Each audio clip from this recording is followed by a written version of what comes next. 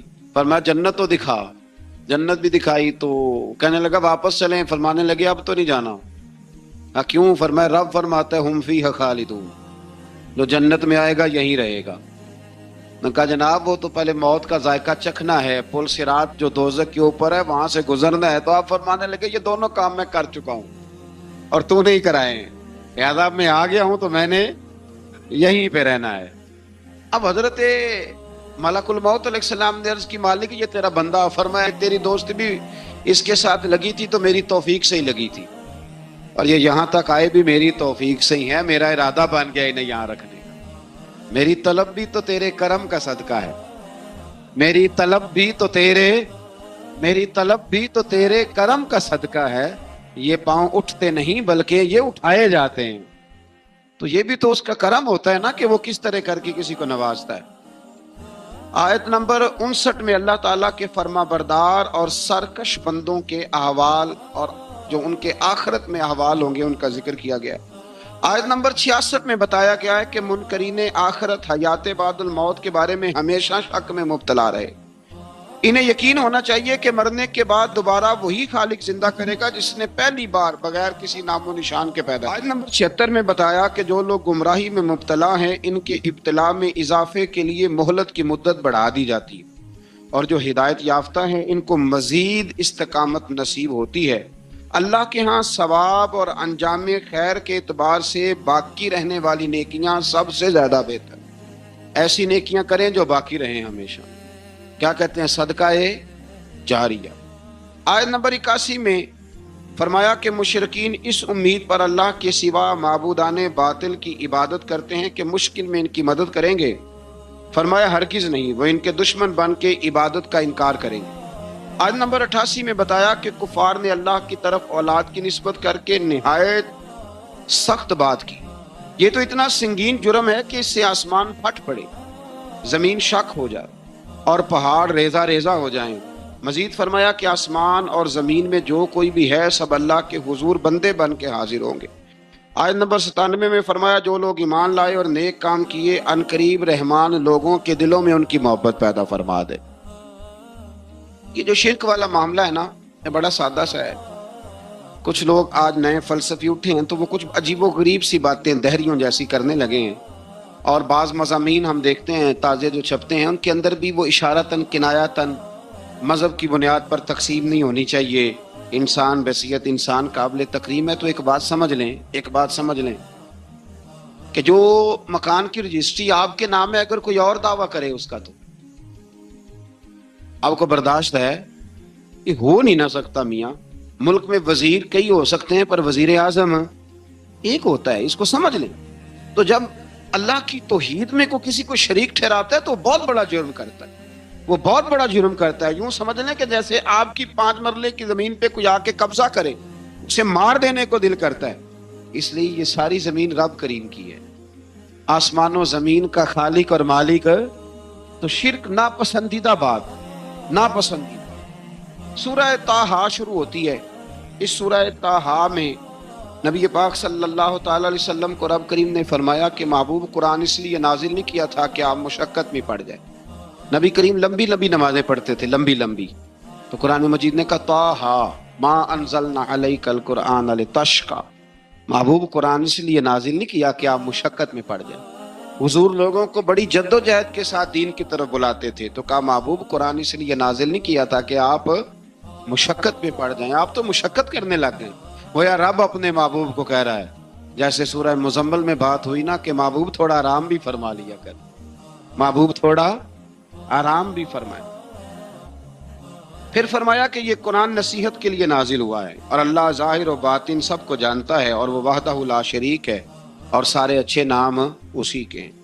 آیت نمبر 10 میں فرمایا کہ مدین سے واپسی کے سفر کے دوران موسیٰ علیہ السلام اس واقعے کا بیان کیا کہ وہ اپنی جگہ پر رکے ہوئے تھے، تو وہیں انہیں غیب سے ندا آئی کہ موسیٰ میں آپ کا رب ہوں، آپ وادی مقدس میں ہیں تو ادباً اپنے جوتے اتار دیجئے، میں نے آپ کو چن لیا ہے، میرے پیغام وحی کو توجہ سے سنیے، میں اللہ وحدہ لا شریک ہوں، میری بندگی کیجیے، میری یاد کے لیے نماز قائم کیجیے، قیامت آنے والی ہے، اسی کی طرف آپ توجہ فرمائیے۔ اسی موقع پر آپ کو جو معجزات عطا کیے گئے ان کا بھی ذکر ہے، اور وہ ہم پیچھے بہت ساری جگہوں پہ اس کا ذکر کر آئے کہ اللہ تعالیٰ نے ان کو ایک ایسا عصا عطا فرمایا تھا کہ وہ ایک دم میں ہی بہت بڑا اژدہا بن جایا کرتا تھا، اور پھر حضرت سیدنا موسیٰ علیہ السلام اپنا ہاتھ گریبان میں ڈال کے نکالتے تھے تو آفتاب کی طرح روشن ہو جاتا تھا۔ اقبال کہتے ہیں ید بیضا لیے بیٹھے ہیں اپنی آستینوں، ید بیضا لیے، چمکتے ہوئے ہاتھ ہیں ان کے، تو یہ اپنی آستینوں میں چھپا کے بیٹھے ہیں۔ پر اقبال نے یہ ولیوں کے لیے کہا ہے، نہ پوچھ ان خرقہ پوشوں کی، ارادت ہو تو دیکھ ان کو، ارادت ہو تو محبت کے ساتھ دیکھ، تنقید کے ساتھ تو پتہ ہے پھر بندے کو کوئی شے نہیں ملتی، آنکھیں گونگ ہو جاتی۔ ارادت ہو تو دیکھ ان کو، ید بیضا لیے بیٹھے ہیں اپنی آستینوں میں۔ پھر اللہ تعالیٰ نے نا حضرت موسیٰ علیہ السلام کو حکم دیا تھا کہ فرعون کو دعوت دیں، تو حضرت موسیٰ نے دعا مانگی جو آیت نمبر